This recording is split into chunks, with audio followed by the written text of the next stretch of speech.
हमारे बीच भगवान बुद्ध की एक छोटी सी कहानी बताने वाले हैं। आप बताइए कौन सी कहानी है। नवो बुद्धाय पहले मैं अपना परिचय देता हूँ। नवो बुद्धाय मेरा नाम है यशमेंद्र जाधव। आज मैं आपके सामने एक कहानी प्रस्तुत करने वाला हूँ, बंटी और गौतम बुद्ध।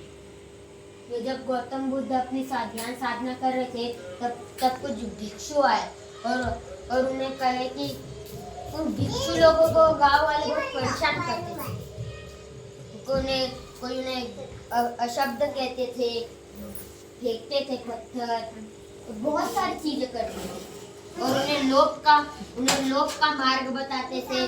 ब्राह्मण लोग की हम लोग में आ जाए। तो ऐसे ही वो समस्या लेके गए वो महात्मा गौतम बुद्ध के पास। बंटी जी बोलते हैं कि हे महात्मा, हमारा हल निकालो। तो बंटी बोलते हैं कि क्या हम दूसरे गांव में नहीं जा सकते? तो गौतम बुद्ध बोलते हैं कि हाँ जा सकते, परंतु क्यों? तो बंटी जी बोलते हैं कि क्योंकि ये गांव वाले हमें अशब्द कहते हैं, पत्थर मारते हैं और हमें गालियां देते हैं और हमारे साथ अच्छा व्यवहार नहीं करते, हम लोग को लोभ दिखाते क्योंकि हम लोग भी उनके तरह बन जाए। तो गौतम बुद्ध एक समस्या निकालते क्योंकि आपको एकदम अपने मौन में रह के चलते जाना, उन लोग की तरफ ध्यान ही नहीं देना। उन लोग कुछ भी करे ध्यान नहीं देना, अपने एकाग्र में चल के मौन में चलते जाना है और वो भी धीरे धीरे कुछ नहीं बोलेंगे।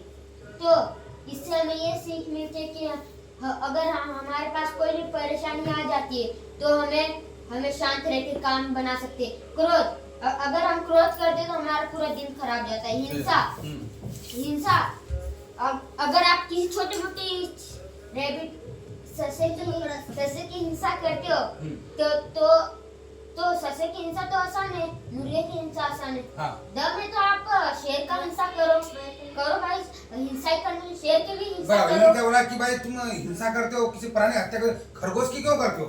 जो गरीब प्राणी है, खरगोश की क्यों करते हो? तुम शेर की करो, शेर की तुम नहीं करोगे, शेर तुम खा जाएगा, लेकिन खरगोश गरीब है, उसकी हिंसा कर रहे हो। तो हमें किसी की हिंसा नहीं करनी है।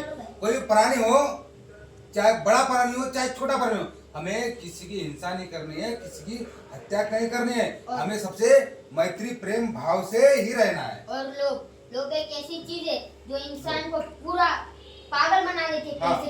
पैसे के पीछे, जैसे कि मुझे आरोही ने बोला हाँ। कि चल मैं तुझे 10 रुपए देती हूँ, कैंटीन में खिलाती हूँ, और मैं चला गया और वो मुझे नहीं खिलाए, तो इसे बोलते लोभ। और हमारा मन भी अंदर से दुखी हो जाता है और उसने भी झूठ बोला। लोभ ऐसी चीज है, इंसान के लोभ। अगर आज मेरे पास एक फ्लैट है तो ऐसा लगता है कि मुझे एक फ्लैट और लूं, दूसरा लूं, 2 फ्लैट भाड़े पे दूं, और ऐसा लोभ, लालच इंसान के अंदर कभी भी हमें लालच नहीं चाहिए। हमें एक फ्लैट है, एक ही फ्लैट में हमें गुजारा करना चाहिए और जितना है हमारे पास उतनी भी खुश रहना चाहिए।